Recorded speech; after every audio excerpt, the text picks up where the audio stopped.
um pouco da história, de como é que o povo que chegou até aqui, os colonizadores, eles trataram os povos na Amazônia. Professor, nosso querido diretor também é formado em História, né, tem um conhecimento com alguns estudos pautados por isso. E agora, professor, do ponto de vista da história, como é que a gente avalia o tratamento do colonizador ao nosso povo indígena? Obrigado, Carliane, obrigado por essa oportunidade aqui de estar podendo aprender tanto, né? Foi um momento aqui que nós passamos agora de mais ou menos 1 hora, aprendendo bastante com quem de fato conhece, com quem de fato está envolvido, não no sentido de construir uma identidade, mas de recuperar a sua identidade e torná-la preponderante, dar a essa voz que nós acabamos de ouvir aqui o devido protagonismo da história.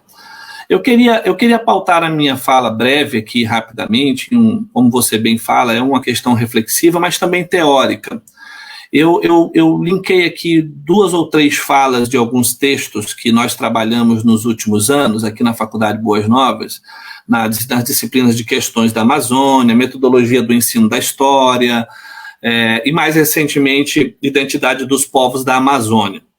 E foi um momento muito importante. Eu acho que eu vou pegar a deixa do Gessinaldo, antes de cair o sinal dele, ele falou que falta das autoridades o conhecimento. Quer dizer, nós vivemos um momento, antes de apresentar aqui o que eu quero mostrar, já era difícil antes, já havia, nós que estamos aí lidando com conhecimento há algumas décadas, já havia uma dificuldade enorme do povo brasileiro dar a devida importância a esse tipo de conhecimento. Então, nos últimos anos, mais recente, há um movimento de negacionismo profundo da história, né? Daquilo que a gente está na academia aí há anos, vendo pessoas pesquisando, encontrando, inclusive, identificando pela própria pesquisa científica verdades razoáveis de serem aplicadas ao conhecimento da história, serem colocadas no ralo, né?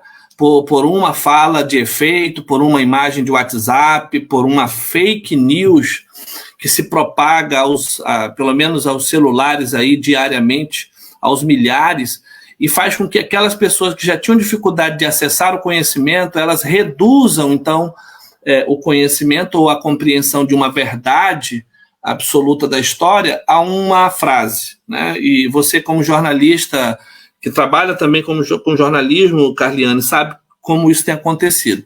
Então, nosso papel aqui nesse momento tão imprescindível do nosso sábado é fazer refletir, é fazer rever os nossos caminhos. Então, o que eu fiz? Eu coloquei aqui rapidamente, eu não quero ser demorado, mas eu coloquei aqui uma imagem que eu resgatei na verdade é uma imagem mesmo que eu resgatei de uma das aulas.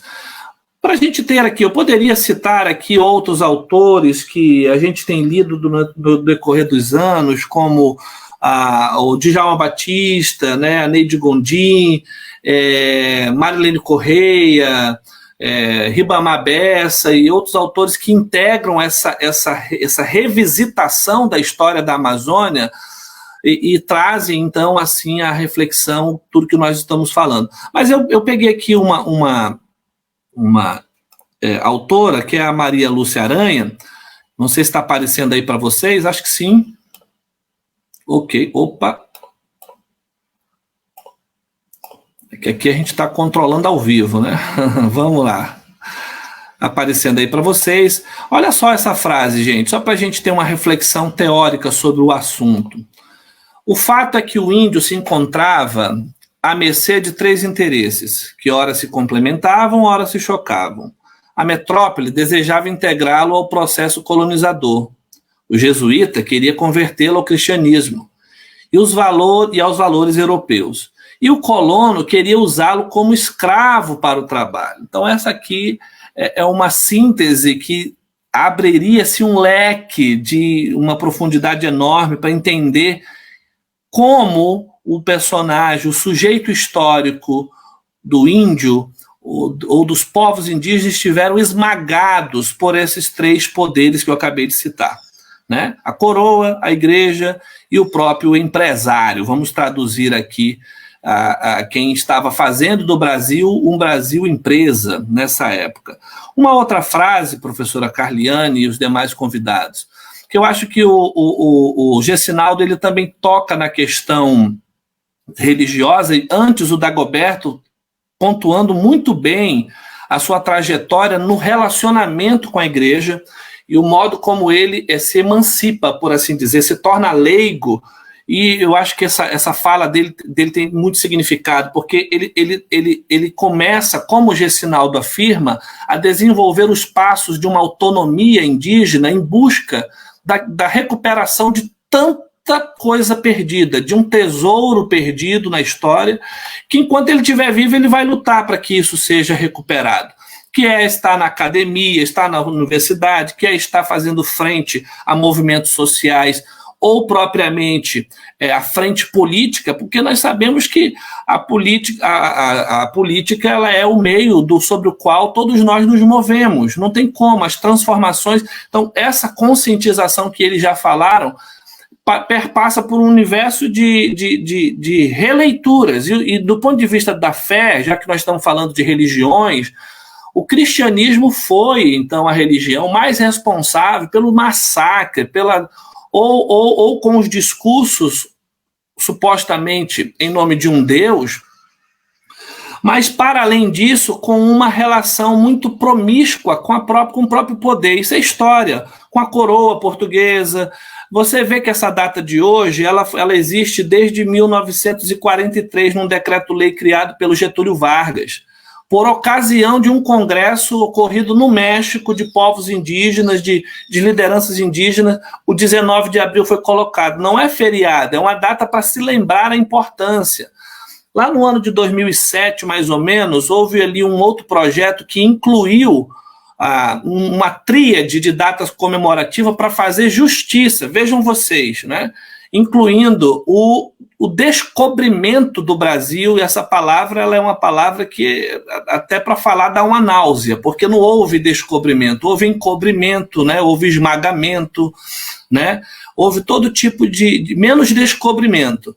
Mas o 22 de abril, que está bem pertinho, né? 19 de abril, 22 de abril, descobrimento. E depois o 20 de novembro para a consciência negra, como se fosse para demonstrar ali uma espécie de justiça com os povos. Mas de justiça não há nada, porque a relação desses três povos na vida real é absolutamente desigual, né? Então é por isso que um evento como esse serve para que a gente reflita.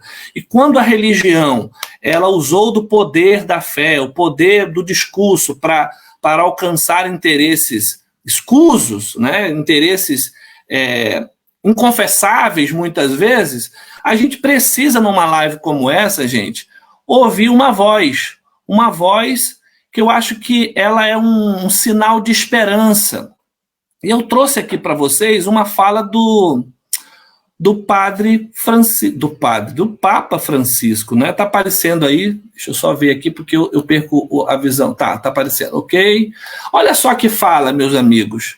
Para o Papa Francisco é muito claro, e assim o tem repetido muitas vezes, que a missão evangelizadora não é proselitismo, e menos ainda imposição cultural ou atentado contra a liberdade. A igreja sabe reconhecer criticamente, inclusive pedindo perdão, tudo que pôde haver de imposições apressadas, de cumplicidade com poderes, de falta de escuta e respeito das culturas indígenas. Então, aqui, na verdade, o Guzmán está citando uma fala do Papa Francisco que faz uma reflexão. Quem nos dera toda a liderança religiosa tivesse essa percepção e sensibilidade, meus amigos.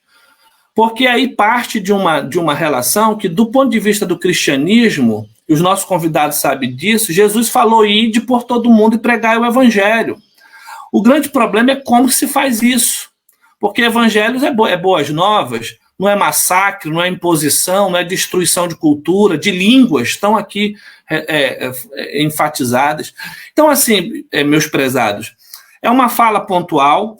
Existe um texto que eu gostaria de sugerir, que é um texto que a gente trabalha também nesses ambientes, O Ser da Amazônia, Identidade e Invisibilidade. Esse texto foi escrito lá pelo ano 2007, 2008.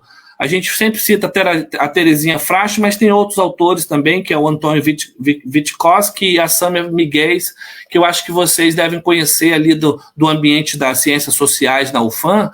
E o texto, ele trata de justamente a gente agora, passado tantos anos de história, a gente poder analisar os reflexos indesejáveis que a história legou sobre os povos indígenas.